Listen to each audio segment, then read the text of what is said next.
He was used to high-top sneakers, but never a Mary Jane shoe that had a little buckle holding it snugly in place, and surrounding his ankles exploded a few layers of white lace ruffles from his nylon ankle socks. His calves were barely noticeable, yet appearing so milky white as his knees were just hidden under the big T-length skirt of the dress. He could see the white crinoline ruffles of his petticoat slip, which puffed out under the shiny silk coral pink skirt which looked so wide, creating the precious A-line silhouette. "Be still, sweetie, as I need to make sure this fits right," said Mandy, working behind him from a kneeling position as he could feel himself being closed in as each button was fastened on his back. "It'll just be another moment, as these lilos run a little narrow, but I think it's a nice fit." It was surreal now watching the bodice of the dress perfectly formed to his skinny upper body, as his hair at the back of his neck sat softly on her wrist while she fastened the last few top buttons. The top of his dress featured a pristine white satin bodice with a simple rounded boat neck collar and short ruffled sleeves. At his waist, a thick fuchsia satin waistband delicately separated the white bodice and pink skirt and featured a large fuchsia silk rose and tulle ribbon detail off-center to the right. "Cameron, please don't fidget," said Mandy, giving a little tug as she stretched the long silk fuchsia ribbon behind his back, and he got a glimpse of her twisting it, creating the large silk bow. "I think it's as perfect on her," said Justine, inspecting as she came in front of him, bending on as he felt something snap near the crown of his head. "There, that should be the final touch." "Damn, we're good," said Mandy, as his hairdresser joined her behind him, lifting some of his hair and positing it on his shoulders. He felt ready to pass out as he watched her ever so carefully placing some long ringlets on each shoulder and just fuss with a few sections with her fingers. She blocked his vision momentarily with her left hand while she took a silver aerosol can, giving on last coat to his head. He wanted to cry but couldn't even muster a tear when his new likeness was still there as fumes and her palm unclouded his view. For the second day in a row, he felt sick to his stomach, knowing that the long hair he loved more than aided to his image, never imagining in his wildest dreams it would ever be styled anything like this. He twisted his neck slightly, amazed for a moment that he now had layer after layer of distinct long barrel-type curls streaming from the back of his head, cascading across his shoulders. On each side they hung more like a row or two of delicate tendrils, unable to hide the shine from his new sparkling studs. On top, his hair was pulled back tightly as there was no missing the large fuchsia rose clip which held it top behind the most disturbing sight of all, which was new thick bangs. At least his makeup was simple and subdued now as he realized how light and flawless his complexion looked, featuring only thick curled lashes and coral pink glistening lips. "Mr. Martin, your daughter is ready," said Mandy, calling him into the room. "They're ready for her on the set, so would you like to come with us?" "Oh, sure, said Mr. Martin, as he stopped dead in his tracks, stunned. He was looking at his son. "And that's the impression we were hoping for," said Mandy, thrilled at his reaction. "I know she looks so different than you might have expected and much younger, but that was our assignment." "I mean, doesn't she look so absolutely precious?" "That's one word, I guess," said James, shocked. "My wife is going to just freak." "That's fabulous," said Mandy, hugging him and then taking Cameron's hand as they started down the hall. "I know it's crazy wonderful when we can invoke some sheer emotion. I know it probably brings back some memories of when she was younger. Bet you miss those days of having her looking so delicate, like a little china doll." "Yeah, missed is pretty accurate," said James, following them to the set. "Excuse me, Mr. Vandermeer," said Mandy, stopping in the doorway, breaking up the conversations with him, Mrs. Martin, and some others. "You ready for us, sir?" "Excellent, you're right on schedule," said Mr. Vandermeer, looking at his clipboard. "I'm not sure about this though. Will I be pleased?" "I hope so, sir, as Cameron won't be joining us for this scene," said Mandy, invoking an angry look from her boss. "But I think little Cammy should do just fine." "Holy sh!" mouthed Tracy, as her mother quickly put her hand over Tracy's mouth mid-sentence, as Mandy stepped out of the way, revealing Cameron. He looked up, seeing his mother's jaw drop, stunned, before quickly racing over to see him. "I can't even," started his mother, getting choked up as she stopped mid-sentence, taking both of his hands in hers while looking him up and down. "She's perfect," exclaimed Mr. Vandermeer. "What a job, ladies. You took her from that perky little pre-10 and gave me a delicate little flower. Mrs. Martin, you okay? You need a minute?" "I'm fine," said Donna, wiping a few tears and sucking back some mucus. "I'm sorry. The curls. The dress. She's so beautiful. I just never." His mother fanned herself with her open hand and took a second composing herself. She nodded to the director as Logan returned as they brought Cameron to the set. "Just sit her on the bench and she won't look too tall. He's a big guy anyway, so it should create a nice contrast," said Mr. Vandermeer. "I want you to just use your mousiest little girl voice when you read the cue cards, honey." "Yes, sir," said Cameron. "I'll try. Softer and squeakier little Cammy. Cross you ankles for me but don't slouch," said Mr. Vandermeer. "Baby type talk, sweetie. Come on now, we've got you looking the part, now get into character. Action." Cameron sat on the park bench as Logan walked in, picking up a teddy bear which was sitting on the ground. "Here you go, honey," said Logan. "You dropped your teddy." "Thank you," said Cameron in his mousiest voice. "Hey, aren't you that boy football star?" "Well, not yet, but hopefully when I get older," said Logan. "Sure you are," said Cameron, acting excited. "You're a quarterback and you're amazing." "Thanks." "Here, this is for being so sweet and noticing," said Logan, picking a daisy and handing it to him. "Most people never recognize me." "How could I not? You're so dreamy," said Cameron, batting his lashes and sniffing the flower. "Hopefully you'll remember me someday when we're older." "I'd never forget a girl as pretty as you," said Logan, kissing his finger and touching Cameron's cheek. "Thanks for being a big fan." "I'll never wash this cheek again," sighed Cameron. "Cut," yelled Mr. Vandermeer. "Good start. Let's do it again. Remember you're young and precious, honey. Stay mousy and adorable. Logan, stay strong yet be gentle, speaking with a young girl." They began shooting again as Cameron was amazed he could pull this off and was even somewhat relieved to be getting this over with, doing his best with his limited role. "Good job, honey," whispered Donna with some attitude to her husband as they watched the shoot. Figuring out how to get him looking somewhat normal for football later should be interesting. "I leave you with him the first time and he comes back with his ears pierced. The second time all you have to do is watch and he comes back a little princess. Maybe you can pay attention next time, because the next time they chop off something big, you'll really be enrolling him in dance school instead of football." "I was confused," whispered James. "I don't know what all this girly terminology means." "I'm sure you'll figure it out for later." "What terms?" whispered his wife. "You never heard of studs or bangs before?" "Think of it this way, Mom," whispered Tracy. "He'll finally know the schoolwork. I'm sure little Cammy is very advanced for her age." "Behave, Tracy," her mother scolded. "Little Cammy is adorable though, and I can hardly believe how well the name fits. Besides, I'm in shock how natural he looks. He must be absolutely dying inside, but he is pretty good at acting." "Exactly, Mom. Can't we keep her this way?" Tracy pleaded. "You know how I always wanted a little sister. It could be so much fun for me dressing him up and doing his hair." "Stop, Tracy," said Donna, laughing. "If he heard you he'd throw a fit." "I think you mean a tantrum, Mom," teased Tracy as they shared a giggle.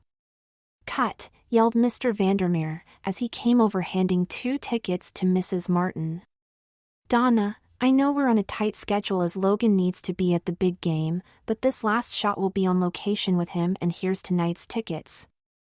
Wait, I'm sorry but I'm confused, said Donna, looking down at the tickets. I thought we were done, and I know nothing about tonight. We have something we must leave for soon, so I'm not sure about any of this. Mrs. Martin, this was all discussed with your husband and I'm sorry, but everything's been arranged, said Mr. Vandermeer with a stern look on his face. I was told you had a son playing football today on the team against Logan's, so this would work out since we'd all be going to the same place. The plan is for the girls to do a few shots with Logan on location well before game time, and then we're finished. Your husband said that would be no issue since we were all going there anyway. Oh, I see, said Donna looking over at her husband, not paying attention, texting. I figured we'd be helping you doing this at a place you had to be anyway, said Mr. Vandermeer, turning a few pages in the agreement he initialed earlier. I don't mean to be difficult, but your husband signed off on all this hours ago. This will be quick and well before kickoff, as Logan needs to get to his locker room 30 minutes prior to the game. So don't worry, you'll have plenty of time to get situated and watch your son play. Mrs. Martin, I hope we don't have a problem because I've been bending over backwards to give your girls their big break. You do understand that, don't you? Of course. Of course. Well, I guess that has to work then, doesn't it, said Donna, shaking her head as she flipped over the contract's pages. But we won't need tickets obviously. We have them for the big game. Oh, they're not for the Pop Warner game, said Mr. Vandermeer. Those are for tonight's charity event, and they're just for the girls. All our young people attend and it's no cost to you. My assistant will provide you some nice designer clothes for the girls and all they need to do is show up. They sit there with some of their peers and pick a charity of their choice to have a nice dinner with. For any money they earn today, I donate an additional 10% to the charity of their choice. It's just a little publicity and for a good cause. Again, it's in the contract. I see, said Mrs. Martin, opening the agreement and reading again. Good publicity for you for the company, I notice, and we signed off on doing it. True on both accounts, said Mr. Vandermeer, grinning as Donna closed the agreement. Ladies, get the girls ready for location please. Okay, move everyone as we're on our way in 20. Next time read before you sign, genius, said Donna, slapping the agreement against her husband's chest. Got any other surprises you'd like to let me in on? Hug, mouthed James as she broke his trance from working on his email. I've got to go help the girls, said Donna, walking away shaking her head. We'll talk on the way. Go see Mr. Vandermeer and then you better go outside and make a few phone calls. Donna walked over huddling with the staff as Tracy took her clothes, pulling out a garment bag to change. Just sit here please, Cameron, said Lynn, patting a chair. This will be quick. I'll be right back after I help Tracy, said his mother as he sat down. Everything is on schedule, so don't get nervous about that. As he sat, he wondered what was happening as he thought he was done, only to be frustrated again as they wrapped a new cape around him. With a few quick wipes, she removed his eyeshadow and lip gloss as he relaxed momentarily, thinking maybe they were taking off all his makeup. It was also a nice relief as Justine joined them, pulling the big rose clip from his hair as he was happy to see her place it down on the table next to them. This part won't be fun, but I'll need to break the bonds on all the heavy hairspray and pick out all the thick rolls, sweetie, said Justine as he felt her separating some of the hair in the back with her fingers. It's sad, but no more little Cammy. You sad, sweetie? I bet it was fun feeling younger and being that adorable, even if it was just for a short time. I know your mom will be bummed. I could tell she was enjoying you like that. Oh, sure, I'm really going to miss her big time, mumbled Cameron, cringing a little as she was digging her fingers through his curls. I hate seeing Mom bummed by how we all grow up, right? I know, but there's nothing better than being a cute little girl, said Lynn, brushing at his cheeks. Trust me, someday you'll realize that, but back to pretty preteen you go. Smile as big as you can for me, honey. Cameron held a huge smile as Lynn took a pencil, outlining his lips.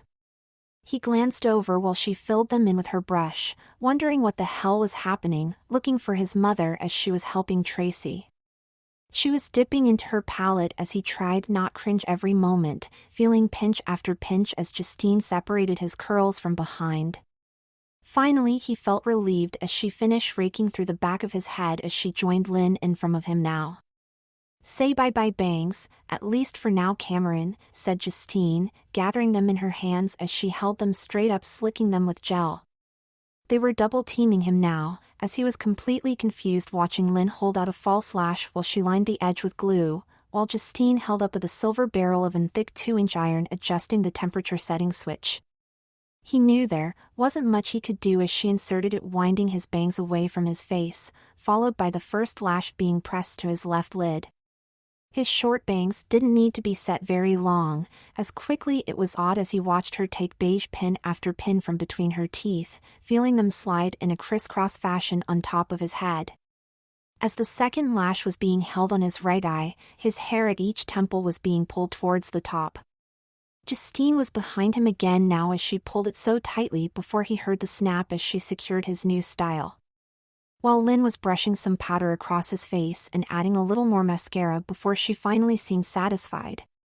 Wow, that's some change, said Donna, nodding her approval as Cameron looked up, seeing his mother.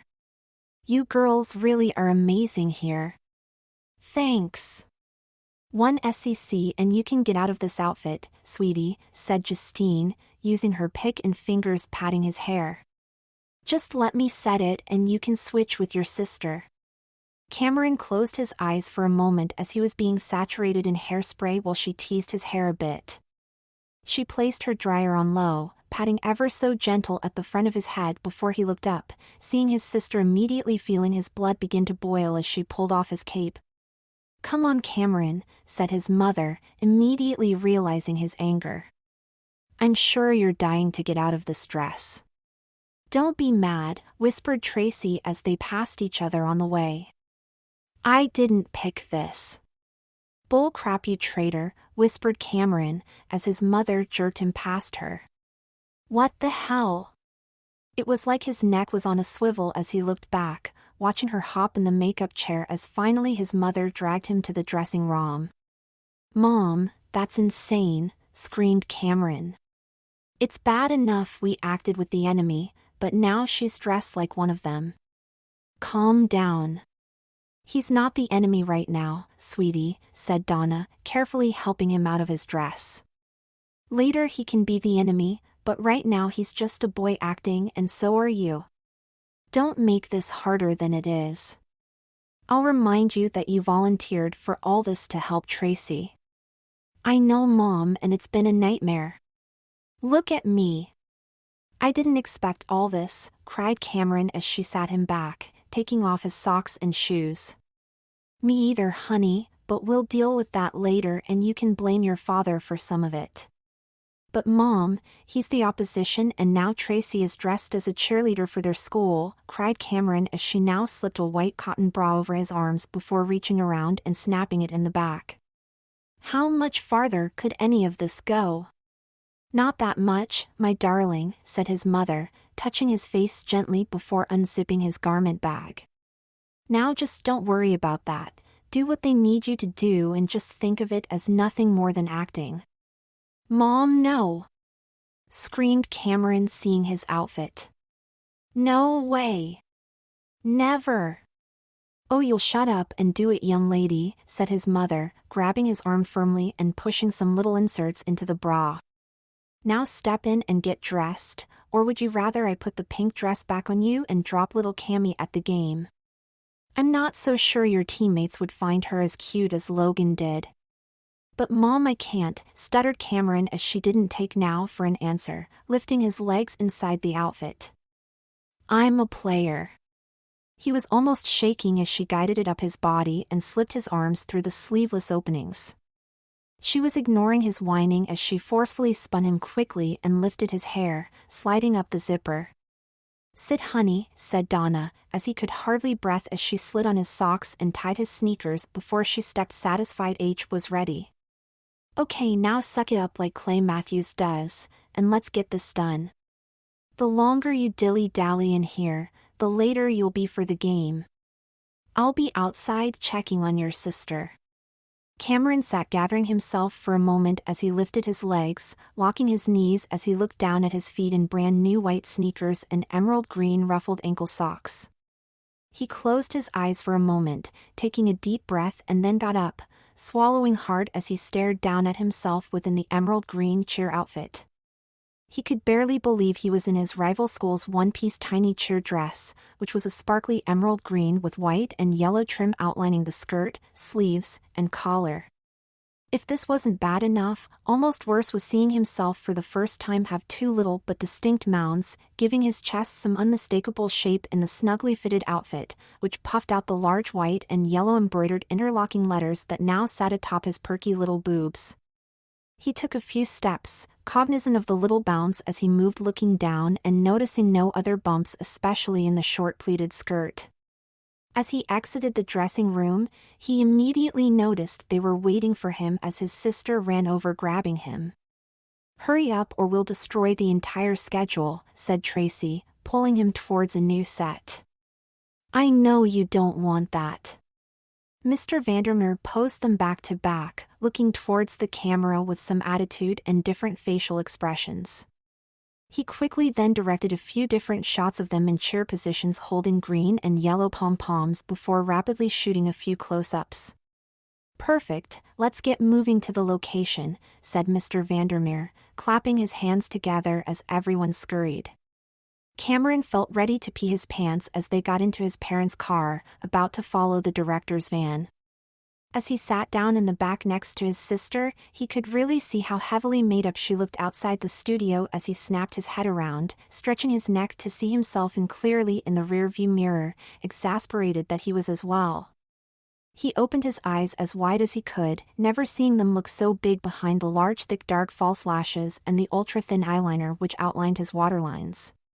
He closed one eye, amazed how a pale shadow turned shimmery before transitioning to a dark bronze and somehow containing just a hint of emerald green matching his outfit.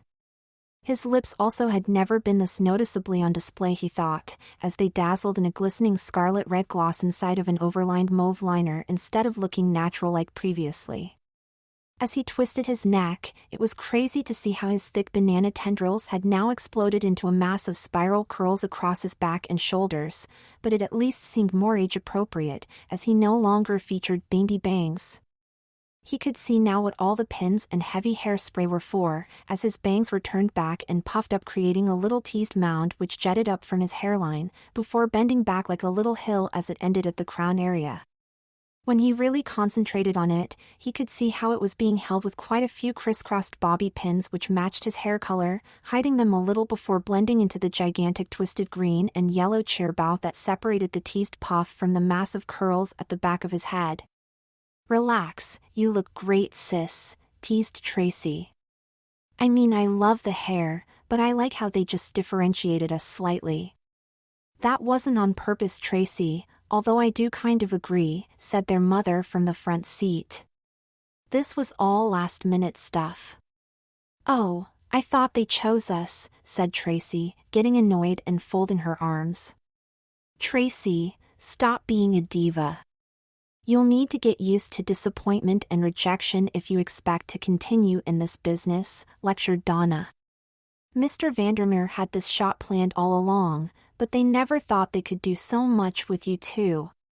You did so well in the mall scene that they decided on the next one. Little Cammy and yourself exceeded expectations, so they figured they'd try this. Once they saw how well you looked again as cheerleader sisters, then they canceled the other girls they had lined up. "In other words," said James, interrupting as they drove. "You killed it, girls." "Oh, sorry, and son, you did as well." "Great, Dad," cried Cameron. Thanks.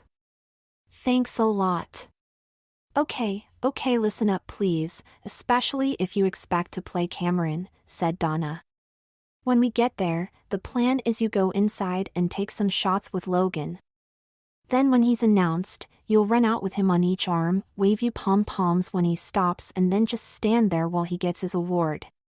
As soon as it's done, he'll run back to get ready for the game and you girls will run to the other side of the field through the far tunnel and I'll have your equipment and uniform there to change. I'll have enough time to get all this crap off, whined Cameron. What if someone recognizes me? Yes, and your dad has already spoken to your coach twice, saying you'd be late for some of the pregame prep stuff, said Donna. That will all be happening underneath in the locker room while you're out with Logan and he gets his award so no one from your team could see you anyway. He's cool with that, Dad? Asked Cameron, getting worried. He benches everyone for being late. Relax, all's fine, said James as they pulled up. He understands we had a family function and you won't miss much. Now smile and be a good cheerleader so this will go as smoothly as possible, and before you know it you'll be in pads. Yeah, maxi pads, teased Tracy, infuriating him as they got out. As they got out of the car, they were hurried inside the small stadium as Cameron looked around, a bit in awe of the field. He had only played on fields with bleachers for the parents, and now entered a nice little stadium. Lynn and Justine fussed with him and his sister, touching up their makeup and picking at their hair as the cameras were getting ready. Damn, said Logan, coming over in full uniform now checking them out. You twins look hot as cheerleaders. I like how they look alike but one has straight hair and the other curls so I can tell them apart. That's so cool. You like straight better though, right? Said Tracy, touching his arm flirting. Girls. Places please, said Mr. Vandermeer. Let's get some shots and get ready. Cameron rolled his eyes at his sister as she was enamored with Logan's local celebrity status, as they were now placed on each arm. They posed and smiled as instructed, over and over, as they moved and repositioned a good dozen times. They were then led to the edge of the tunnel, seeing the small crowd as they stood in the archway just out of fan sight, as the music began blaring and they looked up seeing the video scoreboard. How cool is this, girls, said Logan, proud of his image as a number of stills and then some video highlights of his touchdowns began playing. And ladies and gentlemen, Logan Morris is not just a football player but also a wonderful humanitarian, said the announcer as they showed him doing some charity work. And of course what football star isn't just at least a little bit of a ladies' man. A collective sigh came from the crowd now, the video of him and little Cammy graced the screen. Son of a bit, uttered Cameron, feeling so embarrassed. Impulsively he squeezed Logan's arm, reacting before catching himself and stopping mid-sentence. Don't be jealous of that cute little sister of yours, girls, said Logan, looking over at them as he tightened his biceps. I may not look like the sensitive type with these big pythons you're squeezing, but I assure you I don't mind playing tea party with your little sis before we head out on a nice date. Keep that in mind and then maybe we can get together after I wipe the floor with this team today. Sounds good, said Tracy, squeezing the other arm as they played the mall scene video now. Logan gave her a nod as she gave him a wink and smile as finally the videos were over. Ladies and gentlemen, welcome this year's Pop Warner MVP, Logan Morris. Hold tight ladies, yelled Logan, as Cameron held tight as they began running from the tunnel, holding his arms. It was crazy being paraded like a piece of eye candy on Logan's arm as they jogged towards the 50-yard line. He looked at all the faces in the crowd, unable to make out anyone he knew as finally they stopped. His sister nodded over to him as he followed her lead, releasing Logan as he stepped forward being handed his award. He copied Tracy, waving his pom-poms in the air in every direction, riling up the crowd as finally he stepped back acknowledging the crowd, and turned blowing a kiss towards Tracy and then Cameron. It was sickening seeing Tracy blow one back as she looked over at him, as half-heartedly he did the same. He came over now, hugging each of them, and they posed for a few last shots before he kissed each of them on the cheek while squeezing their hands. It was feelings of disgust and relief in the same instant as Logan waved as he headed off towards his locker room, as Cameron was never happier jogging off with Tracy through the opposite tunnel. "This way, girls," said Donna, as they hurried to a private room, slamming the door behind them. His mother wasted no time, immediately rubbing a pungent cream all over his face. "But Mom, this stinks bad," whined Cameron. "Better than wearing mascara to the huddle, isn't it?" said Donna. "Brush out the curls, Tracy, and don't worry, we'll wash your face with something later to neutralize some of the stink." "2 minutes, ladies," said James, looking at his watch. "You shitting me, Dad?" cried Tracy. "We need more time." "Everything's behind, Tracy," said her father, as Tracy was ripping through his hair with her brush. "He's already missed the pregame locker room strategy, and they take the field for warm-ups in 2 minutes. You girls took too long getting ready, so we got here late, and then the tribute lasted forever." "Are you telling me their star missed the pregame too?" asked Cameron as his mother scrubbed away at his face. "No, they did it early while you two were doing cheer pictures at the studio," said James. "Everyone's been here but you." "I'm so screwed," cried Cameron. "What now? What do I do?" "Pull it together, because you're crying like a little girl," said his mother, slapping his face, waking him up. "Get me that cap and a bucket of water, Tracy." She leaned Cameron back, dipping the back of his head in water, soaking it. She then took a towel, wringing it out, and pulled the bow from his hair, sliding on a black skull cap. Tracy now brushed through the wet hair hanging from the skull cap as he helped him out of the cheer outfit and into his football pants. They pulled his shoulder pads over his head and then his jersey as he looked down while his father tied his cleats. "Not perfect, but you're fine," said Donna, sliding his tackified gloves over his hands. "We've got no time to take off the nail polish, and that really stinks, so don't take these off at halftime. Half your team has studs too, so they'll think that's cool when you take off your helmet, but leave on the skull cap until we figure out these bangs. Your hair just looks stringy and sweaty like always, now, so get out there and kick some butt." "Thanks, Mom," said Cameron, pulling on his helmet. "Wait, don't forget your boy makeup," teased Tracy, opening the lamp black stick and putting it under his eyes.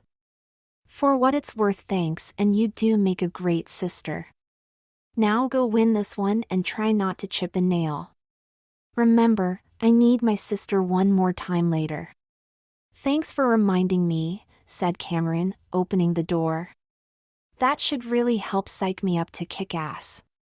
"I didn't know you need to be any more psyched," Tracy teased him. "I thought you were already psyched up when you blew that kiss." Cameron gave her the finger as he raced out the door, as Tracy could see the anger in his face. "Cameron!" scolded his mother as he raced to catch up to his team. He ran down the long hallway, getting there in just enough time to take the field with his team for his warm-ups. "Nice of you to show, Martin," said his coach sarcastically. "Sorry, Coach, my dad said he told you that we'd be here in time and that I'd be," started Cameron as his coach interrupted. Yeah, I heard, but I really don't give a shit," said his coach, cutting him off as they ran out of the tunnel. "Just focus on talking and doing your job."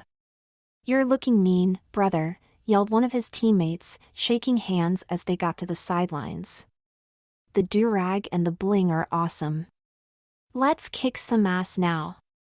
Cameron exchanged a few chest bumps and outlandish handshakes, before feeling confident as they got ready to start the game. He stood on the sidelines, excited about all the fans and feeling cool as his team quickly got stopped on offense. He took the field, assuming his normal linebacker position, and on the first play, Logan raced right through his defense and scored. It wasn't long before they were being dominated, as Cameron got run over by Logan, thrown aside like he was a rag doll another time, and pounded into the turf as he was helped from the field. He missed only a series, then mustered up everything he had, making a few key tackles right before the half, finally stopping them from scoring as they ran off the field. "Lucky play, asshole," yelled Logan, running by him on his way to the locker room. "You'll need more than lucky underwear to stop me in the second half, pretty boy." As Cameron was ready to give Logan a shove to shut him up, he looked down, seeing the top of his pink panties showing between his ripped jersey and football pants. He took his fingers, quickly grabbing the end of his jersey, pulling it down, making sure no one else saw his panties. He was ready to puke as he made a quick turn towards the bathroom, running into a stall and locking the door. He tried tucking and adjusting them, but when he would twist or turn, either a small section of pink or the edge of the tiny lace waistline would show. He started panicking, taking off his gloves so he could unlace off his pants, dropping them to the floor. "Hurry up, Cameron," said his teammate. "Coach wants you in the halftime meeting." Sure, said Cameron, hopping out of the panties. "Be right there." Quickly he pulled his pants back on and peeked out of the stall. He couldn't believe he forgot to change his underwear, looking down at the pink panty being held by his pretty pink nails. He tossed them in the bowl, flushing as he quickly pulled his gloves back on and headed for the locker room. It was no fun as the team was being tongue-lashed by the coaches before heading out for the second half. It didn't matter, as his team was easily manhandled, being shut out. Chapter 3 "Good try, honey," said his mother, hugging him after the game. "Think of it as an honor just playing in this game, and I'm sure you had fun." "Yeah, sure." Cameron shook his head as they walked to the car. "Hopefully I'll make a high school team so I can play again." "Good luck with that," said his sister, teasing him. "Logan's like twice your size. You're barely tall enough to be a cheerleader." "I knocked him on his ass a few times, and so did our defense," screamed Cameron. "Oh, stop," said Tracy, flicking her wrist. "You're not the only one that should be in dresses. Your entire team tackles like girls." "Enough, you two," yelled his father. Everyone calmed down. "It's done," said Donna. "Tracy, you need to be appreciative of Cameron, and honey, you did very well. We support you as an actor and a player. Let's just get out of here, and we still have to pick up your mother's car at Mr. Vandermeer's studio," said James as he drove. "As it is, they killed us, hate our team, and I heard the bathroom's underwater as someone clogged the toilet and never told anyone, so it overflowed the whole second half." Cameron's eyes widened, before looking out the window, silently smiling as they quickly drove, dropping off his mother so she could get her car. "Right to the shower, Cameron, and you'll need to really wash and condition that hair," said Donna before getting out. "Tracy will give you her shampoo and you'll really need to scrub well, please. They asked me to just stop inside real quick, so I'll expect you'll help him until I get home." "Of course, Mom," said Tracy, politely grinning to her mother. The minute he got home, they went upstairs, walking into the bathroom. "Here," said Tracy, handing him a few bottles. "Leave the body wash on your skin while you wash your hair, and definitely let the conditioner sit on or at least 10 minutes. He followed her instructions, enjoying a nice long warm shower, washing and conditioning his hair. "Mom said get out now," said Tracy, knocking on the door. "She wants me to blow dry your hair and she said she'll fix it when she gets home." "I can do it myself, Tracy," said Cameron, switching off the water. "No, Mom said you'd never get the knots out," said Tracy through the door. "She said for me to have it right for her." "Whatever." "I'm too tired to even argue," said Cameron, exhausted from the long and stressful day, opening the door with a towel around his waist. "Let's just get today over with." He looked up, seeing his sister's hair set in hot rollers and in a bathrobe. He sat without argument on the hamper as Tracy pulled out the hairdryer and began brushing through his locks as she dried it. As she finished, he looked over, wondering what he'd have to do come tomorrow, seeing his reflection with long straight hair and sharp bangs. Good job, Track, said Donna, walking in now and lifting Cameron's chin. What's with my hot rollers? We didn't talk about that? Oh, I just thought I'd do something a little fancier, since this is a nice dinner, said Tracy. Cameron's hair looks cute, right? Don't change the subject, young lady, Donna grinned. I know you better than that. You think he likes it better curly, don't you? Well, sighed Tracy, knowing she was busted by her mother, grinning as she patted her lips with her index finger. Not really, but you know I like my hair curly sometimes. Okay. It's fine, and I wasn't born yesterday, Tracy, said Donna, chuckling. You going to tell him, or should I? You know I just was with Mr. Vandermeer. Tell me what?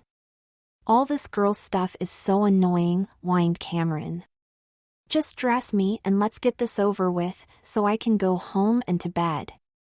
I helped you with everything, Tracy, so that's it after tonight. He's right, Mom, said Tracy, hugging her brother quickly. But you better tell him. Relax, it's no big deal, said Donna, immediately knowing she'd need to calm him down. Now what? Screamed Cameron. Enough, Mom. Please, enough. Cameron, I said it's nothing, said Donna, getting stern. It's just they put Logan at your table tonight, but don't get crazy, Tracy will sit next to him. You shitting me, Mom? Screamed Cameron. No way. He just kicked my ass, and what if he recognizes me now? Please, I want nothing more to do with him. Get them to move him. Relax, he won't recognize you. I've been texting back and forth with him for a half hour, said Tracy, texting. He knows my brother played against him, but could care less and said he didn't notice him on the field. Last thing he remembers is how pretty I looked in curls. Mom, yelled Cameron. Make her stop. That was me in the curls. Easy, honey, no chance he could tell either of you apart, and I'm pretty sure Tracy's got you covered there anyway. Why do you think your boy-crazed sister has my rollers in? Said Donna, giving Tracy a look. Now I knew you'd flip, so I had a discussion with Mr. Vandermeer, and I can get your seat changed, but it's up to you. Remember, you'd be away from Tracy as well, or you can sit there and I'll flat iron your hair if you're too worried. You kidding? Who cares about being with her? Said Cameron. I've been mostly without her for 2 days dressed like this anyway. Just get me the hell away from that asshole, and let her sit there all flirty. It'll make me even sicker sitting there than with some other group of people I don't know at all. I'd rather do that. Please, Mom, do whatever you have to move me. I wasn't sure, but I thought you'd say that, said Donna, picking up the phone, dialing Mr. Vandermeer. She spoke for a minute before hanging up and twisted her neck, nodding before getting a bit emotional as she hung up, taking his hand. Okay, it's done, she said as she led him to her bedroom, where he noticed 3 zipped-up garment bags lying flat on her bed. Sit at my vanity, Cameron. What's wrong, Mom? Asked Tracy, confused. Nothing, but I'm warning you, Tracy, said Donna, getting stern. I know you're boy crazy, but I still expect you'll watch out for your sister. You know how much of a stretch all this is for him, and I better not hear about you disappearing from that dinner to hang with Logan. You're still too young for all this crap, and you damn well better take care of your little sister. Yes, Mom, said Tracy, before shaking her head. Wait, what? You heard me, now get dressed, said Donna. Take either the second or third garment bag. They're the same as you would have been dressed alike. The first one is for Cammy. Cammy, said Cameron, as she lifted his legs as he looked down, seeing her take out a simple white satin panty. Yes, when you pick up your table card with your name on it, that's how it will read now, said Donna as she pulled him from the chair, tugging the panties up tight. Since you didn't want to be with Tracy, Mr. Vandermeer was able to get you on a younger table. I knew you might not want to sit with Logan and Tracy, so they gave me both outfits. Now it's done, so don't give me a hard time and let me enjoy getting you ready without giving me too much trouble." He was silent as she rolled up some white tights, knowing there were no good choices for him as she pulled them taut, snapping the waistband over his belly button. He didn't understand what she was doing next as she knelt again, sliding a larger ruffle panty over the tights, pulling it right up into place as he stood there following instructions. She took a band from her vanity, quickly tying a pony in his hair, and then pinned his bangs back with a few clips. He was silent as she worked on his complexion, sponging and powdering over and over as he sat in nothing but his tights and underwear, on his best behavior. She opened a little eyeshadow kit, taking the little oval applicator and softly rubbing it into some color. "Close for me, Cammy," said Donna, sliding it across his lids as he closed them. "Mom, easy with that, okay," whined Cameron as she was blending his lids. "This is all tough enough." He felt her softly blow on his closed eye sockets and then opened his eyes as she took some blush to his cheeks. A big powder puff was now tapping across his face before she finally stopped, taking a huge soft brush gliding it everywhere. "Is that easy enough, my precious little one?" teased his mother, almost baby-talking as she took her mascara wand lightly coating each lash after lash a few times. "Sorry, I'm just setting the mood." "Glad you're enjoying this, Mom," cried Cameron, as she took a brush to his lips, painting them. "I know you'll hate me for saying this, but if I were you I'd try just enjoying being cute and adorable tonight and maybe you'll forget about that stupid game," said his mother, lifting his legs and putting on his shoes now. "Believe me, there's many days in my life I wish I could go back to just being a little girl without a worry in the world." "Or how about a big girl, Mom?" said Tracy from behind as she came in posing with one hand on her hip and the other in the air. "So how do I look in Gucci?" Cameron's jaw dropped, seeing his sister as she entered in her new dress. She looked so much older than ever before in a sparkling red spaghetti strap dress and plenty of makeup. On top it was completely made of scarlet sequins before the attached short skirt section flowed in a delicate scarlet chiffon. She had on nude hose, showing off her skinny legs and was completely in love with being in little red kitten heels. Her red lips matched the scarlet dress and her hair swept across her face from a deep side part arranged in perfectly coiffed wavy curls. "You look like a starlet, Tracy." "I think your father is going to have a heart attack when he sees you," said Donna, getting up and hugging her. "You look so gorgeous. So grown up." "Bet you're happy you're not in this, Cameron," Tracy quipped as she posed. "I guess in some strange way the answer is yes," said Cameron, shaking his head. "I doubt I could walk in those."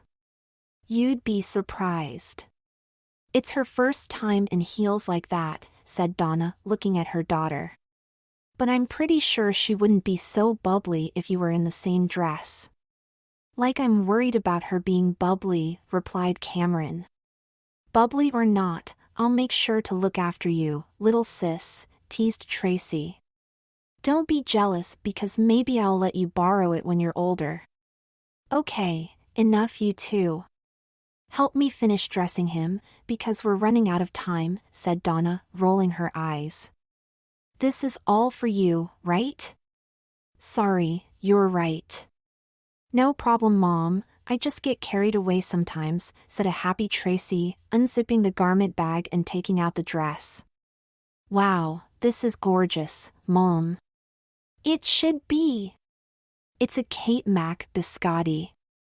"Do you have any idea how expensive these dresses are you two are in?" said Donna, opening up the back. "No, but I can see that." "They look it," said Tracy smiling. "I could get used to these, being dressed up in fancy stuff." "But I can't," said Cameron, just hating every word of their conversation. "Arms up, Cameron," said Donna grinning. "You can't, but you are anyway tonight, my darling. Now be still and we'll guide it." "It's very delicate," Just like you, honey. Cameron rolled his eyes and lifted his arms as his mother and sister worked together guiding the dress over his body. He knew the annoying sensations all too well as Donna carefully adjusted it into place. She knelt now tugging at the ends of the fluffy skirt as she moved it so delicately while Tracy fastened each button on his back. "It's gorgeous on him," said Donna stepping back. "You think it needs another layer or two?" "Mom, I think it's fine, and it's getting late," said Tracy, looking at her watch. "You don't need to be the first ones there, Tracy," said Donna, barking at her. "I still have to get ready, do his hair, and did I ever take you any place without making sure you looked absolutely perfect?" "You're right, Mom," said Tracy, giggling. "You're the best. Go get ready and I'll do his hair." "I really enjoyed that earlier." "I know you did, sweetie," said Donna as they hugged. "I'll go get ready and let me at least see what we still have to maybe puff out that skirt a little." In the little bag on the bed are some cute accessories that they gave me that match the dress. I haven't decided what I want to do with it yet, so experiment and just get it ready for me. I'll be back in just a bit. "No problem, Mom," said Tracy, as their mother headed into her bathroom. "Sit and don't wrinkle that skirt, Cameron." "Go easy, Tracy," said Cameron as she plugged in a few of their mother's devices at her vanity. "Stop whining," said Tracy, pulling out the clips and pony before spritzing his hair with a flowery spray as she brushed through it. "This is really going to be fun. I told you I wished I had a little sister, and I loved doing it earlier. Now what should we do here?" Cameron was mumbling as she removed a few tangles and dampened his head. It didn't take long before she started on the left, quickly guiding the flat iron through his hair, straightening section after section as she circled him. When she was satisfied, she walked over rummaging through all the accessories before coming back over and tossing a series of items on the vanity. She parted it to the left, and then the middle, before pulling it back in a high pony, experimenting. She tugged and twisted as she pinched at his scalp as he cringed until his mother came back in.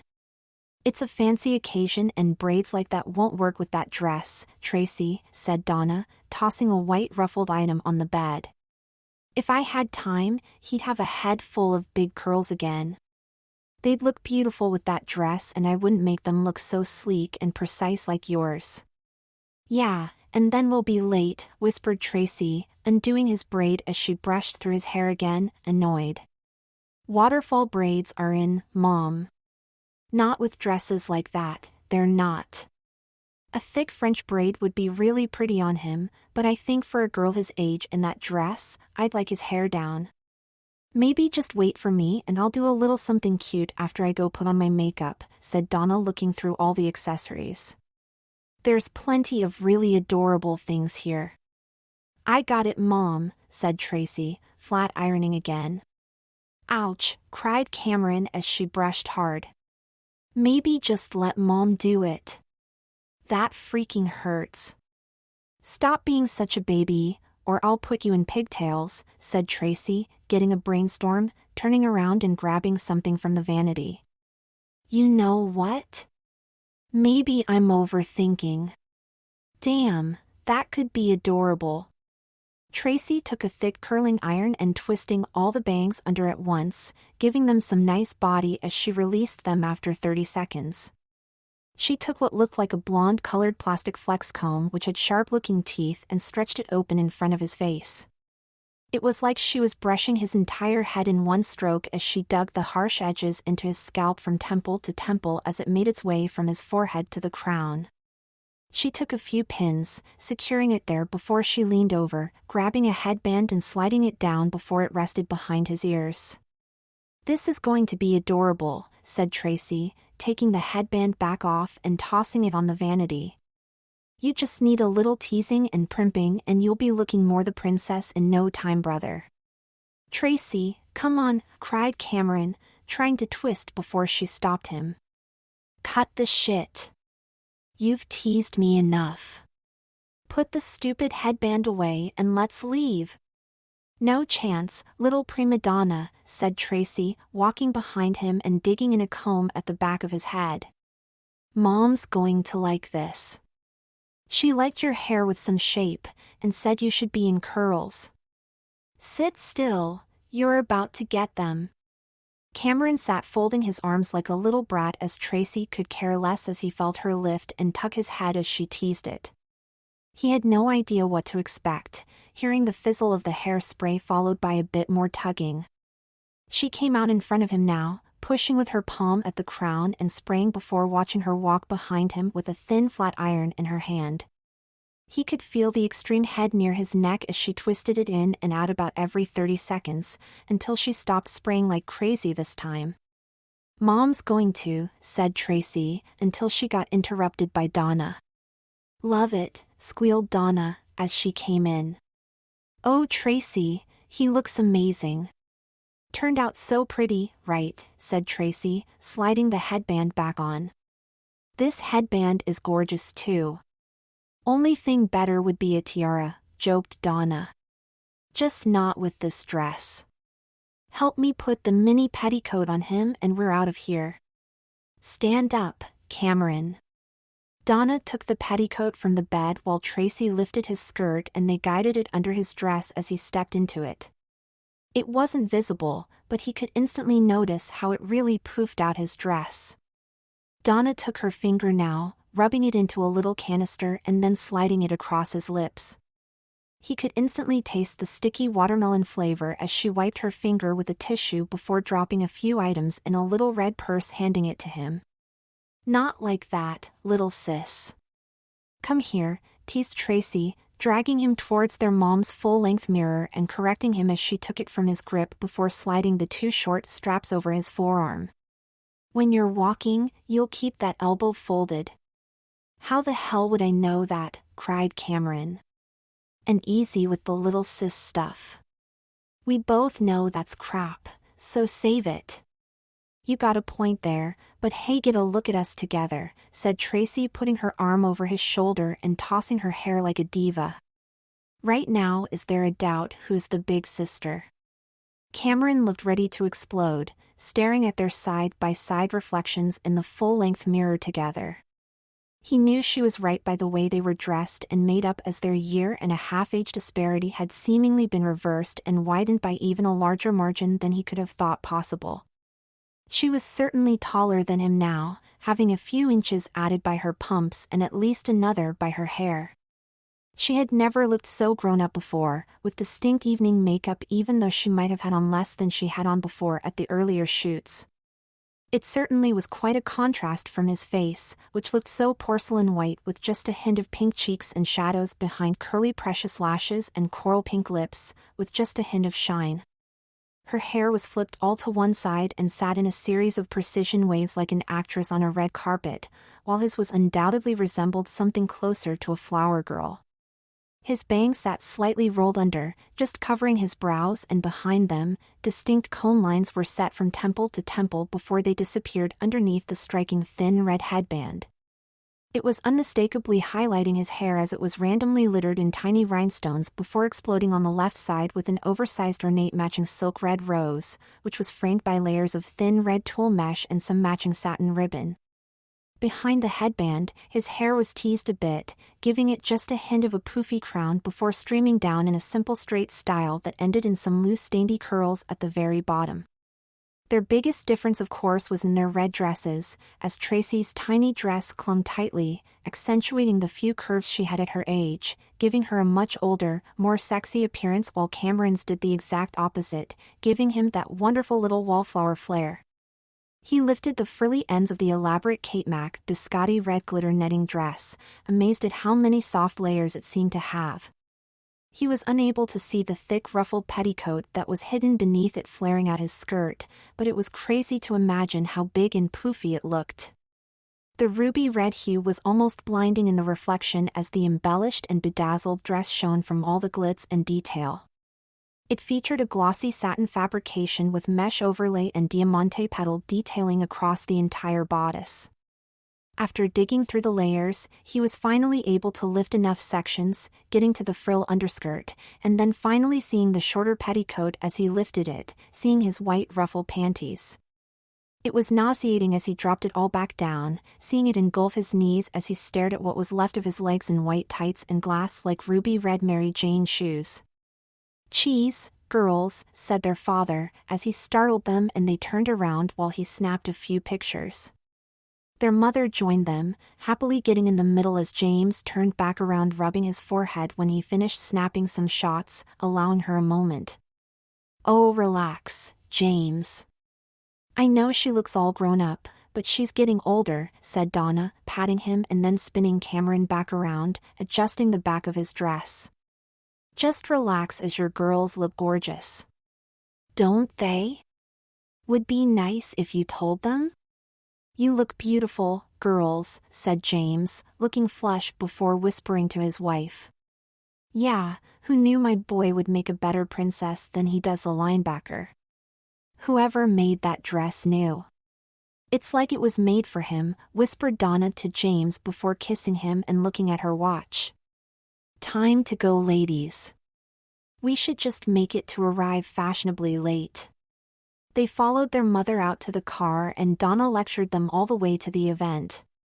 "Have fun and make sure you take care of him, Tracy," said Donna, giving one last lecture. "I expect you to keep checking on him and don't forget to sit and act in ladylike fashion, please." "Of course, Mom." "You'll be fine, Cameron." "Relax," said Donna, giving him one last hug. "Trust me, you'll be one of the prettiest little girls there."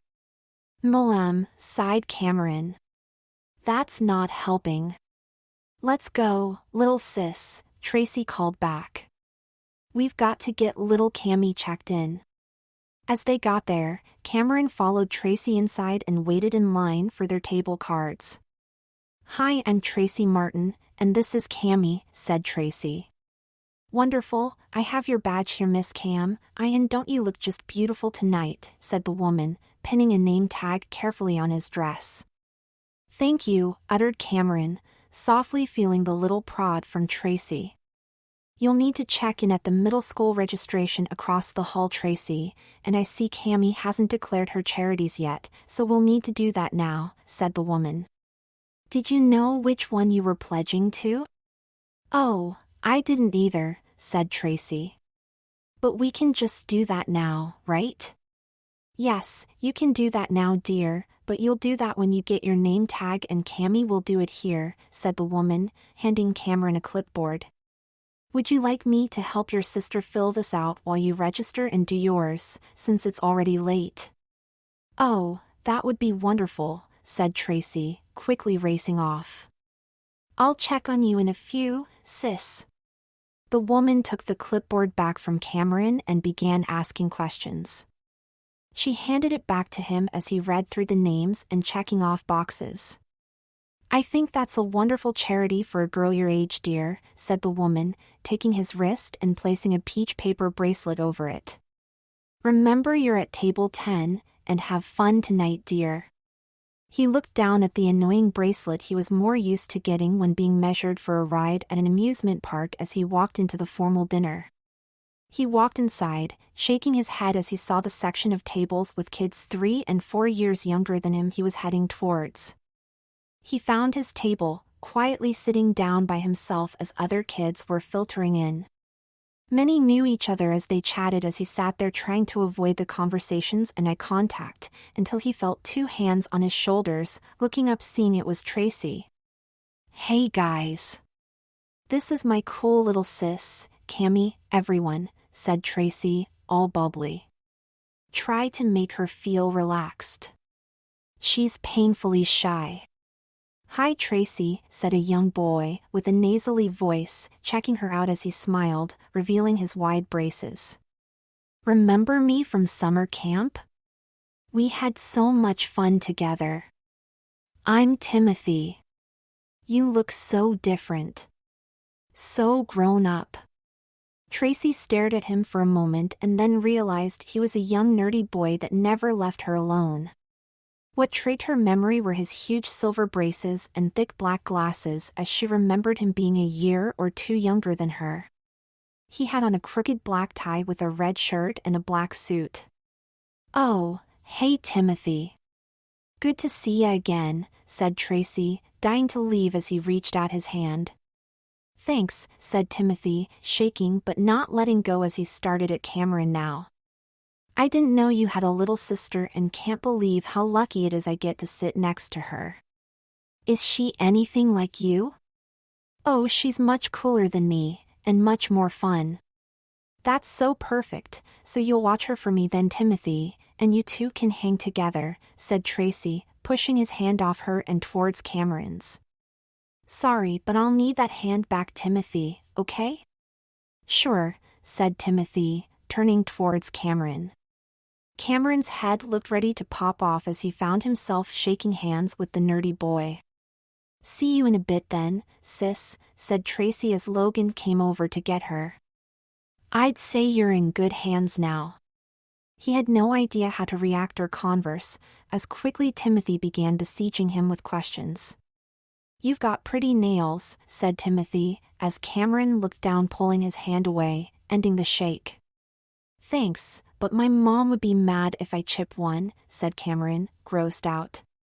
"And pretty hair, and smile, and dress," said Timothy, motoring on and on. "We match too. I've got a red shirt. Isn't that awesome?" "How nice," said Cameron, ready to put a bullet in his head. "So how come you weren't in camp?" said Timothy. "Or were you?" "Wait, you weren't, I'd remember." "I was in football camp," started Cameron as he caught himself quickly. "Camp for cheer. You know, with the other cheerleaders for football." "Oh man, you're a cheerleader," said Timothy.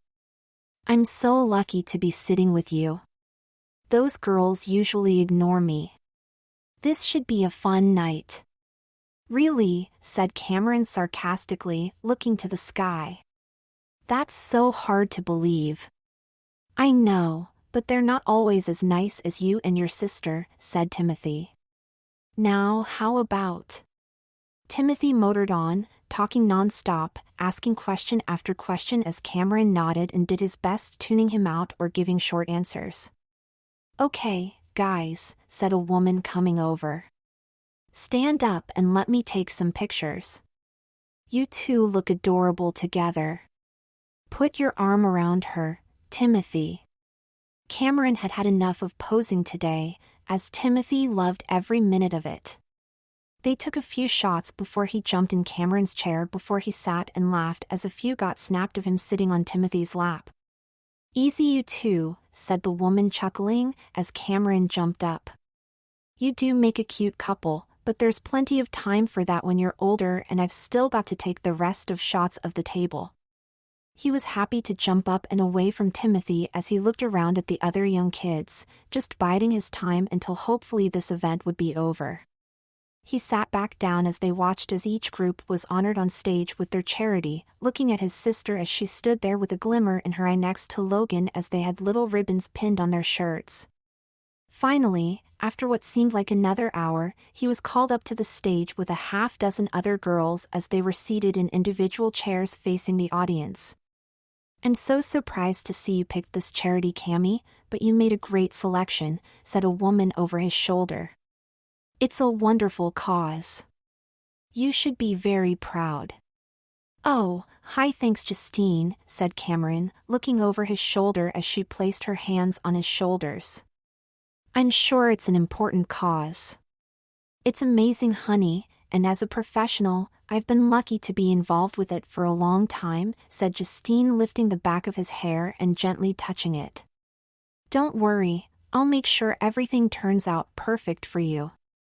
"A round of applause for our Looks of Love volunteers today, everyone," said the announcer, nodding to the group as he felt Justine gather his hair behind his neck.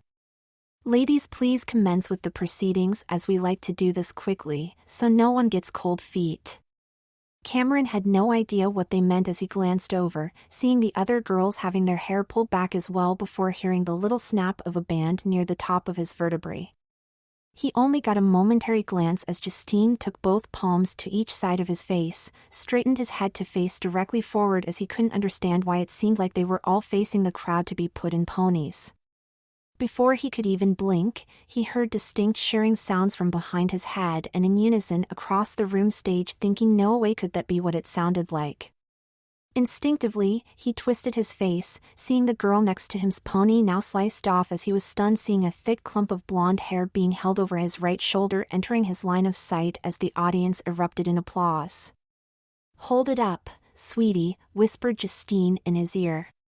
He was almost not processing what had just happened as he reached up, pinching the edge of the scrunchie, seeing the gathered section of blonde hair. He was motionless, staring at the long pony which hung swaying ever so slowly before his eyes still ending in lovely loose curls that streamed from his fingers now. He took his other hand, hoping this wasn't what it seemed as he grabbed the back of his neck, ready to puke as he confirmed his long locks no longer were gracing his shoulders. "I know it's nerve-wracking, sweetie, but you just did a wonderful thing," said Justine, holding open a clear baggie as she took the pony, dropping it in. "The wigs they make from these are amazing. Now just come backstage and I'll even it up and fix it for you, sweetie." As Cameron walked off with Justine, he could barely feel his feet touch the floor, feeling his tear ducts fill. She sat him down, wrapping him with a cape before removing the headband and flex comb, and then dampened his hair, spraying some water. "You okay, sweetie? You look a little frazzled," asked Justine, combing through his damp locks. "You girls are so brave doing this in front of everyone. I understand it's probably stressful cutting so much, but you're so pretty you'll look adorable with just about any hairdo. Relax, I'll only need a few minutes and you can get back to your table." "I've been growing it for years," said Cameron, as some tears flowed and he was getting chalked up. "I didn't realize how. Well, it took me forever to convince my mom." "Easy, sweetie," said Justine, calming him down as she lifted his chin and trimming. "It's not that short, and it grows fast, especially at your age, cutie. You still look gorgeous, and now you'll just look so chic." It only took a few minutes as all he could see were more little clippings fall down his cape. He watched a few other ponytail-less girls walk by him as they were also getting cleaned up before finally she switched on her hairdryer, whisking all the little wet blonde trimmings from his cape. It didn't take her long to brush through his hair and make a few final adjustments before she sprayed his head with flowery pump spray and removed his cape. "You look amazing, Cammy, and you won't be needing these now," said Justine, snapping a cell phone picture and placing the flex comb and headband in his hand. "Go enjoy the rest of the event, and don't lose these, okay?" "Cammy," said Tracy, racing in. "Tracy, wow," said Justine, waving over Tracy. "Don't you look incredible in that? I bet you father must have had a heart attack seeing you in that dress." "Oh, it'll be nothing after he sees his little one with her new do," said Tracy, staring at Cameron. "I bet. She looks adorable, doesn't she?" "Hard to believe you two used to look like twins," said Justine. "You're not kidding?" said Tracy, giving a fake smile. "Well, I think honestly she looks more appropriate for her age now, especially with that dress. No reason to try to grow up too fast, cutie. Enjoy being a precious little princess while you can, and you're lucky to have a wonderful big sister to take care of you," said Justine, giving him a hug and then handing the headband and flex comb to Tracy. "Maybe you hold these so she doesn't lose them because right now she's a little in shock, but that always happens when we cut off their ponies. It's stressful for girls her age. Enjoy, girls, and I'll see you next shoot. You did great today, so I'm sure we'll be seeing lots of each other." "You're okay, right, little sis?" said Tracy aloud before leaning over and giving him a hug before whispering in his ear as Justine walked off. "I'm sorry. I should have paid more attention to what was happening. I didn't realize you chose this. It'll be fine. It really looks good on you, so don't panic. Cameron pushed her away and got up, walking over to see his reflection. He shook his head, watching his shiny blonde hair flow as it waffled back and forth in unison, no longer touching his shoulders or poofing up at the crown area. He turned, seeing the back ready to explode as he was the owner of a perfect bob, having a hard time believing he looked even more delicate in his new hairdo. It truly was a simple cut, hanging an inch or so above his shoulders in a pin-straight precision fashion and a few inches longer than his chin. There was nothing fancy about how it just seemed to work perfectly with his bangs behind a simple middle part, as there wasn't much he could do but accept the cute look. Obviously Dad will be happy, said Cameron, staring at himself. He hated that pony and now I'll have no choice but to get some crazy shortcut. There you are, Cammy, said Timothy, racing over. Did I hear you right? Don't go shorter than this. You look so pretty if you don't mind me saying. Aren't you just so sweet, said Tracy, as Timothy came over. What are you doing back here? Did you miss my sister? Kind of, said Timothy, getting embarrassed as he grabbed Cameron's hand. Come on, Cammy. It's our turn. Our turn? Asked Cameron as he was being dragged off. We're next.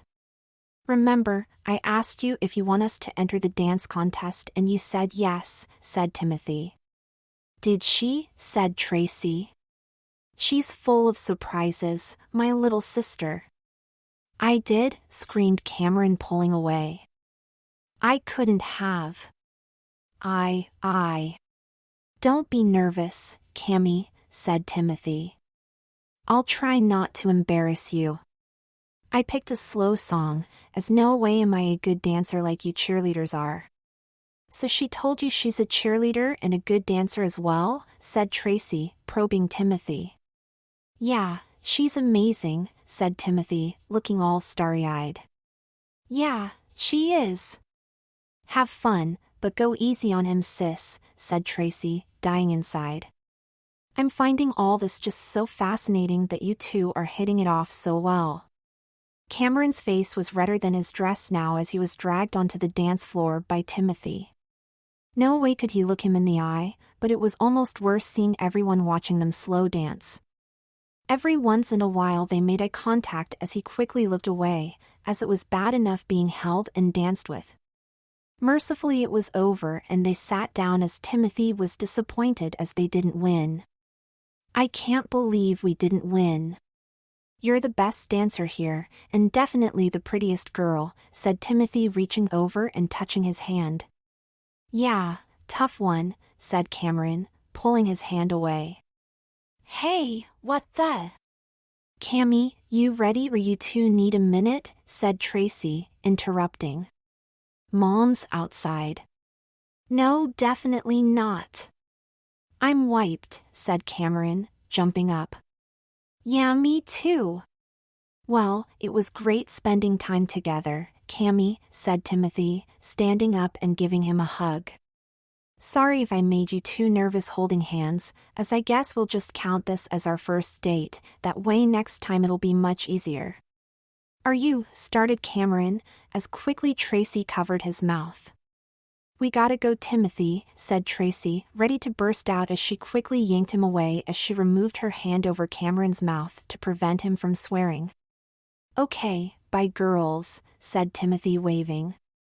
I don't have my phone, so tomorrow I'll text Tracy for your number and we'll plan something. Bye. I'll kill you if you say a word, Cameron uttered as she dragged him outside, barely able to contain her laughter. Cameron, please, you've done all this to yourself. You didn't want to see me with Logan, so look at what happened. Come on, there's Mom's car, said Tracy, quite amused.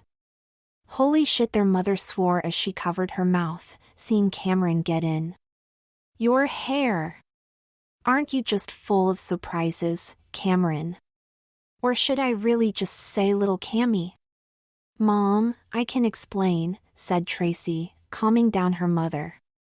Tracy admitted to her mother that she got taken with Logan but never expected what had happened. They both knew that Cameron would be alone across the room without Tracy, but maybe she should have checked in on him a bit more. She explained that she didn't realize Cameron didn't understand what he was doing as he checked off the wrong charity, liking the name and not understanding the ramifications. She did her best backpedaling as Cameron fought her until finally they pulled up at home, ending the bickering. As they got home, she helped him undress and lectured Tracy for her carelessness. They headed off to bed after his mother helped him off with his dress and makeup as Cameron was so relieved to jump into his Packer PJs and fall asleep. He tossed and turned that night, until finally his mother woke him in the morning for breakfast. "Come downstairs," said Donna, shaking him awake. "Let's have some breakfast and talk." "Oh." "Morning," said Cameron, stopping dead in his tracks as he walked into his kitchen.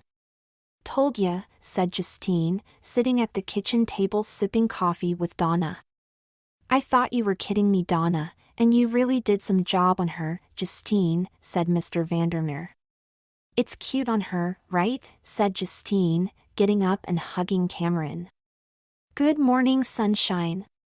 "I'll make the call," said Mr. Vandermeer, walking out of the room as Justine ran her fingers through Cameron's hair, softly taking away the morning bedhead look. "What's going on, Mom?" said Cameron, rubbing his eyes. "Why is everyone here?" "Yeah, what's happening?" asked Tracy, racing down the stairs behind him, hearing everyone in her kitchen. "Hey, Justine." "Well, it seems your shots have really had an impact," said Donna. "That and some of last night's shots." "Really, that's awesome," screamed Tracy. "Calm down, Tracy. Today this isn't about you for a change," said Donna, spinning her iPad towards the kids. "It appears little Cammie's gone viral." "You're kidding," said Cameron, shocked. "We're not, young lady," said Mr. Vandermeer, coming back in. "Your video with Logan got tens of thousands of hits and so did your locks of love generosity." "What about the stuff I did with her? Does that mean more work for us?" said Tracy. "The videos of you girls doing cheer and in the mall got some hits, but nothing special," said Mr. Vandermeer. "We created 2 different sites and the twin-type stuff just didn't come off as well as we had hoped." "That sucks," said Tracy, disappointed. "Oh, it's just the beginning, Tracy, so don't get bummed," said Mr. Vandermeer, consoling her, then gently nudging her aside as his text messages were flying in. "Reality is though that little Cammie is tracking incredibly, so we have an incredible opportunity. Look at this, ladies. We have to get moving." "I'll run out to the car and get everything," said Justine, taking the keys. "No kidding." Donna smiled. "Oh, my daughter was reluctant at first, but this time I've got the feeling she'll be extremely pleased." "I will," sighed Cameron, confused as his mother smiled, looking at him. "Yes, honey," said Donna. "They love the little video you did with Logan, and you're about to do something like that again. Only I've got a feeling you'll be a little more comfortable." "Mom," Cameron whined. "Honey, this time you'll be in your favorite jersey," said his mother, grinning and shaking his arm excitedly. "And maybe with a player that you've been dreaming of meeting all your life." "You're kidding, right?" Cameron screeched. "Which jersey? Which player?" "Your Packer jersey, of course, silly," said Donna, touching his shirt and pointing to it. "You know, the guy that does a lot of commercials. Your favorite player. How about number 52? "No way," screamed Cameron, stunned. "Yes way, sweetie," said Donna, taking a few bags from Justine. "You guys mind just turning and giving us a moment and we'll see how this fits." "Tracy, you'll help me for a moment, honey." "Of course," said Mr. Vandermeer, as he and Justine stepped outside the kitchen. Tracy pulled his jersey over his head and then dropped down his pajama pants. Mom, you know I'd die to meet him, but does it have to be like this? Whispered Cameron. Things have an odd way of happening in life, honey, said Donna, pulling off his briefs. Now step in, because if you pass this up, you might never have a chance to meet him again. I know, but like this, replied Cameron, turning beet red as he stepped into the yellow ruffled panties. Like how? Now lift up your arms, said Donna as Tracy lifted his outfit over his head before yelling out to Mr. Vandermeer and Justine. Okay, come back in and tell me what you think. Put on her socks and shoes, please, Tracy. She's so precious, said Justine, looking at her boss as Tracy lifted his foot, placing it on her knee. I love her in a bedazzled outfit. Cameron looked down, watching his sister slide his foot in a little green nylon ankle sock which had yellow and white layers of crinoline ruffles matching the striping on the sleeve of a Packers jersey. She then buckled his foot into the shiny yellow Mary Jane, and the moment she dropped it from her thigh to the floor, he could no longer see it under his huge thick poofy skirt. It was hard to imagine that they could actually do this to a football jersey, but he was in his favorite white Packers number 52 jersey, but never had it looked like this before. The neckline, sleeves and numbers were bedazzled in shiny spangles and jewels instead of traditional striping, and the white body of the jersey sparkled in sequins. Below the jersey, his skirt was a thick wide multi-layered Packer yellow tutu which was sewn to the jersey, forming a one-piece dress, and decorated with glitter as he shone in every direction he looked. She shines like a starlet. It's perfect, but don't overdo the face, Justine, as I'll need you to handle that since Lynn's not here and they want that little Cammy look from the video. Remember, this could be her big break, said Mr. Vandermeer. Now see if you can do the hair and makeup in 15 minutes, as we've got to strike while the iron is hot. You know that's a good idea, said Justine, looking at her boss and nodding while she wrapped a cape over his outfit and dug her curling iron out of her bag, plugging it in. I don't even need that long if Donna will help me and we'll be off. You know Tracy is much better with that than I am, said Donna, as Justine handed her some polish remover. You help her while I just go get ready to leave. Donna handed Tracy the polish remover and a little package of nail stickers as Donna left the room, running upstairs. Quickly she brushed his hair back behind his ears and then smoothed out his complexion with a light foundation while Tracy helped put on her brother's nails. His sister was pretty adept at this, as quickly she scrubbed off the polish while Justine was contouring and blending. She added some blush, a touch of pink eyeshadow and lengthened his lashes as he sat there dumbfounded while she ever so carefully dipped her brush into a coral pink palette painting his lips. She opened a case now filled with ribbons and bows, taking out a small package filled with tiny clear bands. She put 2 between her teeth and began brushing through his hair, removing the knots as she dampened it slightly. Just long enough, I think, uttered Justine, taking the first small band from her clenched teeth as she was gathering his hair on the right. Ouch, whined Cameron as she tugged at his head. Easy. Sorry, sweetie, said Justine, softly touching his cheek. You look so adorable with your new bob, but this will look better for the shoot. I've got to position them just right because we just don't have the length to work with anymore, and I'm trying to see if this look will work, so just bear with me while I try a few things. Justine jumped over to the other side and it wasn't long before she snapped the other band. He was pretty sure he knew what she was doing and then looked up, seeing the piping hot iron in her hand before his eyes as she stepped back inspecting her work. Cute, right, Tracy? Oh, you know how to make my little sis look so darling, teased Tracy, giving a little smirk. Thanks, said Justine, moving back towards him as she tugged at the ends of the hair, tightening each side. Yup, this is going to be perfect. Be still for me, princess. She brushed through his bangs with her fingers, but instead of it being inserted there he watched it disappear beyond his left ear. He knew the tug of having his hair curled, but not like this as she yanked his entire head a bit as it leaned towards the left. It didn't take very long before she unraveled it as she twisted his face a touch before she worked on the other side. "You're so gorgeous," said Justine, moving his head to the right and left, checking her work as he could feel his hair swaying back and forth on each side, smacking his ears. "What a little doll you are, Cammy."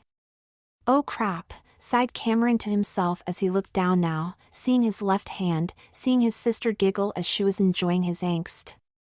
He feathered out his fingers as Justine stepped behind him, now seeing yellow glittery decals covering his nails as Tracy was painting the clear top coat on the other hand now. Justine pushed his head back a little as he could feel the scratching on the right and then the left before finally she came back out in front of him inspecting her work. "Oh, I think Mr. Matthews and his production team will be most pleased, Justine," said Mr. Vandermeer, entering the room and nodding. "You never cease to amaze me." "Thanks, I'm pretty good at the adorable thing with my favorite little model here, but just one or two more little touches and she's ready," said Justine, getting serious. "Close your eyes for me, sweetie. A little shorter here helps emphasize the little and little Cammy." He closed his eyes, unsure what she meant but didn't like the sound of it as her comb was now brushing through his bangs. She already did this, he thought, as he adjusted his chin upward slightly, but then felt the chilly blade across the middle of his forehead now and within an instant, heard the distinct snip. It didn't seem like much as quickly he felt her minty breath softly blowing across his brows and nose, relieving a tiny itch, and before he knew it the sticky sensation of hairspray covering his head. "Stand up for me, Cammy," said Justine, pulling off the cape and helping him up. "She is a cutie, this little sis of yours." "Whoa, you're amazing, Justine," exclaimed Tracy, giving him a look before calling upstairs. "Mom, she's ready and you're going to want to see this." "Oh my Justine," said Donna, covering her mouth as she raced in. "I can't believe how young she looks." "Thanks, it was easy. She has such delicate features as it is," said Justine, pleased with Donna's reaction. "Well, good luck today with the shoot, Cammy." "Thanks, Justine," said Donna, hugging her. "Quick change, Tracy, and we're out of here. I'll call your father and have him meet us there." "Perfect, I'll start the car and you can ride with me if you'd like," said Mr. Vandermeer, nodding his approval. "You ready, cutie pie?" Tracy ran upstairs as Donna grabbed a few bags and loaded her purse. Cameron walked over to the hallway mirror, staring at his reflection, feeling a shiver as he saw the over-the-top little Packer girl stare back at him. He got the full view now of the sparkling bedazzled football jersey shining in every direction, and the sickening sight of his milky legs more than ever on display in the short yellow tutu. His new hairdo wasn't overly elaborate, but screamed little cutie as his slightest movement invoked the constant swaying of the singular curl sausage roll pigtails, which were nothing like the braided ones he had 2 days earlier. He lifted his finger as it was strange to see it disappear right inside the curl, and it was even weirder to see how bobbed his hair looked, tied high on each side as these new curl pigs barely reached the ends of his earlobes. As if this wasn't bad enough, a sea of green, yellow, and white ribbons framed each pigtail daintily, but the most surprising thing of all were his bangs. They were still straight and simple, but he had no clue how they could be fixed, moving forward as they had been trimmed much shorter, leaving a huge gap between them and his brow line, aiding even more to his childish appearance. "Somebody get that," yelled Donna, grabbing a few more items as she heard the doorbell ring as Tracy raced down the stairs now dressed. "Timothy," said Tracy, surprised, opening the door as Cameron immediately turned white seeing him. "What are you doing here?" "Sorry to bother you, Tracy, but I left you a few messages and when I didn't hear back, I had my mom drive me here," said Timothy, holding out a little red purse. "Cammy left this last night, and I thought she might need it." "That was nice of you. Come on in." "Cammy, you have a visitor," yelled Tracy, smiling. "Timothy is here." "Hello, Timothy," said Donna, greeting the boy with her hands full before yelling to Cameron. "Mom, this is one of the boys I told you about from camp last year," Tracy explained.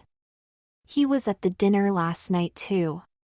"Cammy, did you hear your sister call you?" This nice boy brought back your purse that I guess you forgot to mention you lost, said Donna, shaking her head. Hustle out here and say thank you, because we have to leave in a minute. Hi, said Cameron, terribly embarrassed as Timothy handed it to him when he walked in. Thanks.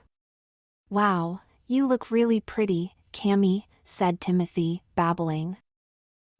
Not that you didn't last night. I guess I could have kept it until our second date, but I wasn't sure if you needed it today. What? Slurred Donna, dropping 2 bags. You okay, Mrs. Martin? Said Timmy, quickly bending and getting them. Timothy, we'll talk some other time. I've gotta go, said Cameron, quickly taking him towards the door. Sure, no problem. That would be nice. My mom's outside, so I need to go anyway, said Timothy. But where's your dance recital today? Maybe my mom could bring me.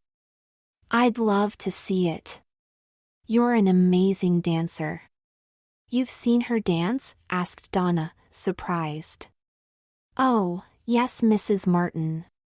She's a wonderful dancer, said Timothy. Oh, it's not dance, but take care, said Cameron, pushing him out the door. I kind of can't be late. Just a moment, Cammy. Let's not be rude here, said Donna, taking Timothy's arm. Girls, take these bags and get in Mr. Vandermeer's car.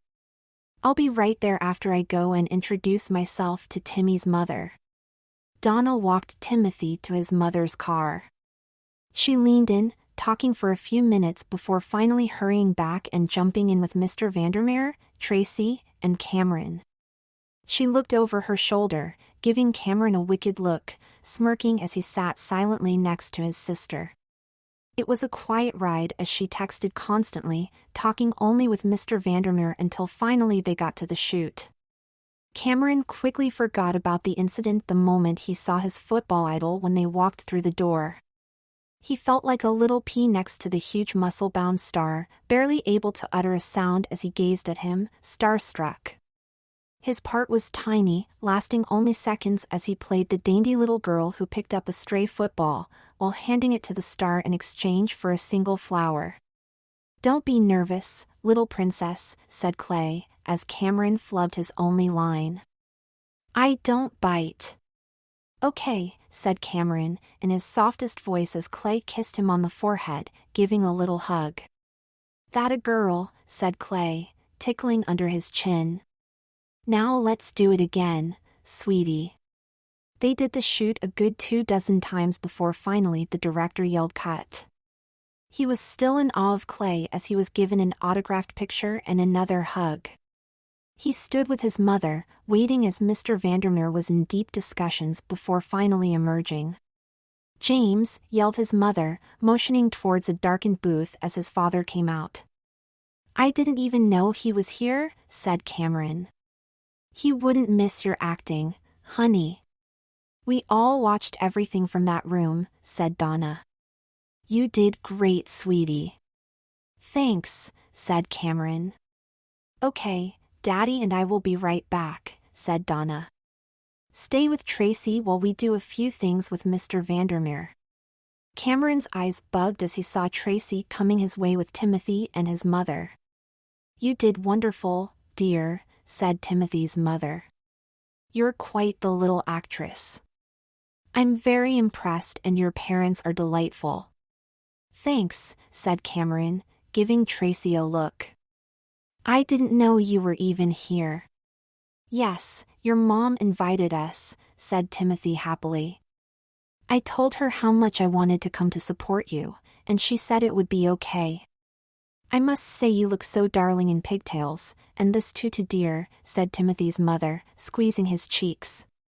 You look a little younger today, but you look beautiful in every outfit and hairdo I've seen you in. No wonder why my little Timothy adores you. Who wouldn't? Even though he's been infatuated with the girls all his life, I've never let him date or spend too much time with girls because he's so young. I told him to play sports or play video games, but he's just not into it. But after meeting you and your parents, I've decided to make an exception so you two can spend some time together. You're kidding, right? Said Cameron, shaking his head. Oh, as wonderful as that sounds, my mom is pretty strict, so sorry but I'm not sure she would allow it. Cammy, a minute please dear, said Donna, interrupting and taking him by the hand to a small private room. Excuse us please, she's got to change and we have a few things to discuss. Sit, said James sternly as they laid forms all over the table as Donna was removing the ribbons from his hair.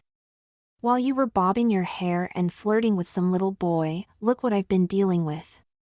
Dad, stop that. I was. Started Cameron. Sit down and look, Cameron, said his father, pointing to some forms as he sat while his mother slipped off his socks and shoes. Stop babbling and look. Honey, these are your state scores that your father got this morning, after having to meet with the principal after last night's game while Tracy and you were out, said Donna, as she knelt, adding new socks. Your reading is 2 years behind, and your math is almost 3. You honestly have only passed since you were on the football team, otherwise you'd be left back. But I wasn't, right? Said Cameron, getting teary-eyed as she slipped on new shoes. No you weren't, but you'll never get through freshman year of high school, so all of this unlikely acting has come as a huge break for you, said James, as his mother stood him up, pulling his tutu and jersey over his head. What does that have to do with school? Said Cameron. I did this stupid acting. Can we go home now? Not exactly, dear. Step out of these, please, said Donna, changing his panties. You see, the good news is that Clay loved you and your agreement allows for at least 6 more spots with him. Bad news is they won't be for at least 3 or 4 months, but it'll be the summer anyway. Great, well at least I can get out of this stupid outfit until then, said Cameron, looking down at the pink panties. Do I always have to play a girl, and is this just to go home in? Tell Mr. Vandermeer I'm a boy and maybe he'll be even more impressed with what a talented actor I am, and then I can play maybe a cool kid with Clay in the next shoot. Honey, Mr. Vandermeer has always known you're a boy since we signed the first agreement, and did the shoot yesterday morning. We told him in the office and he could care less, said Donna, dropping a dress over his head and pulling his arms through. Honey, he's not interested in you playing boys' parts. He thinks you're a natural being, little Cammy. Unfortunately, you looking so adorable with Logan, then bobbing your hair and acting like a little princess in the red dress did nothing but confirm that. Plus, the dancing and flirting with Timothy didn't do much to make any of us think any differently. But Mom, Cameron yelled as his father held up his hand, stopping him while his mother zipped up the dress. Cameron, stop. I'm done with all the crap with you. Count your lucky stars that you're about to get a second chance, or you'd be tossed out of school and left back, said James firmly, as his mother was undoing his pigtails. Your mother and I have made our decision, and starting tomorrow you'll be beginning strict acting lessons so you can advance. With Mr. Vandermeer's help, that is your future. Whether you agree or not, you are a natural at acting. I guess that seems true, but not like this, right? Said Cameron, grabbing the ends of his new dress. Did I have to change again? I'm not doing any more acting in this, right? Well, of course not in this, because you'll attend school in uniform, said Donna, picking through his pigtails a bit. This school is for gifted and talent artists, and goes all year round, so you'll need to start immediately as there are no summer breaks like regular school. Good news for you is Mr. Vandermeer has pulled strings to get you in and your contract will be paying for it. And the bad news, said Cameron, as she was scraping at his temples. Please, Mom, don't even think about saying it. You know how much I hate ties and don't even say a word about skirts. No way. No chance, Mom. Please get me out of all this crap. No ties.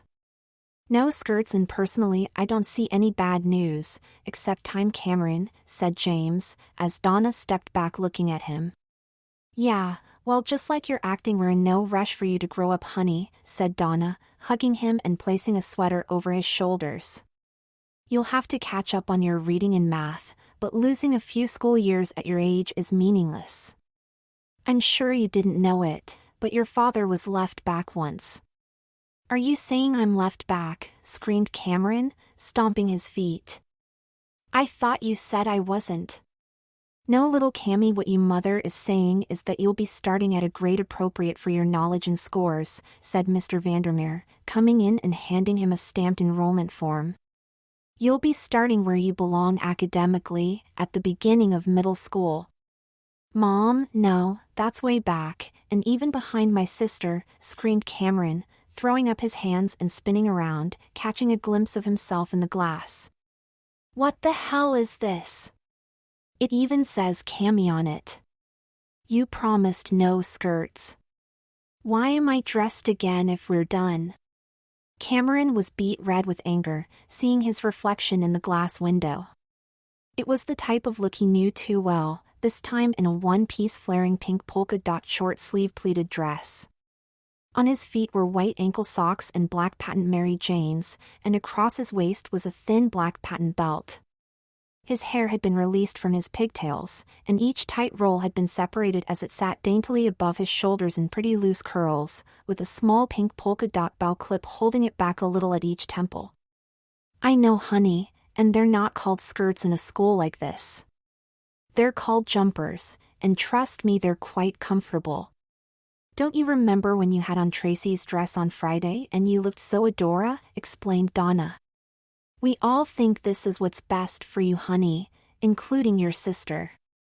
No, she doesn't, said Cameron. She just wants me out of the way so she can be a star and get all your attention. Stop that nonsense, yelled James. Fact is, you got signed and evaluated with the talent and she didn't. She'll get some bit parts, but right now you're the starlet and she's just another hopeful. She loves you very much and she's promised me she'll do everything to be the best big sister possible, so this will feel more natural, said Donna. Natural? You must be kidding me, screamed Cameron. This is insane. I'm not a little girl. I love football and video games. Please don't leave me alone in some strange school like this. Relax, Cammy, we discussed that your parents and came up with this wonderful solution, said Mr. Vandermeer, opening the door and holding it. Now let's all go have dinner as one big happy family. Cammy, this is the best day ever, said Timothy, rushing and holding a letter. I decided to give up my summer so my mom could enroll me with you. This can't be happening, said Cameron as a tear flowed down his cheek. I'm not this good an actor. I know. I cried too, said Timothy, slipping his fingers between Cameron's. But we'll work on it every day together. Mom, please, cried Cameron, barely able to speak, wiping his eyes. Please, I'm begging you. It's okay, Cammy. I'll be there for you and you'll be the best actress ever when you grow up, said Timothy, rubbing his fingers. Mrs. Martin, do you think after dinner Cammy and I could go see a movie together? Sure, why not, as long as it's chaperoned, said Donna, twisting her neck. I already told Tracy she could see one with Logan tonight. Let's see if she makes a better big sister tonight than she was yesterday. Great. I mean, of course, Mom, sounds great. You can trust me to watch my little sis, said Tracy, totally annoyed, rolling her eyes before whispering to Cameron as she walked by him. To watch the little star. Looks like Timothy is getting that second date then, sis. Who knew we'd be double dating like this? And don't worry, I'll make sure he give you the star treatment, a little princess like you deserves.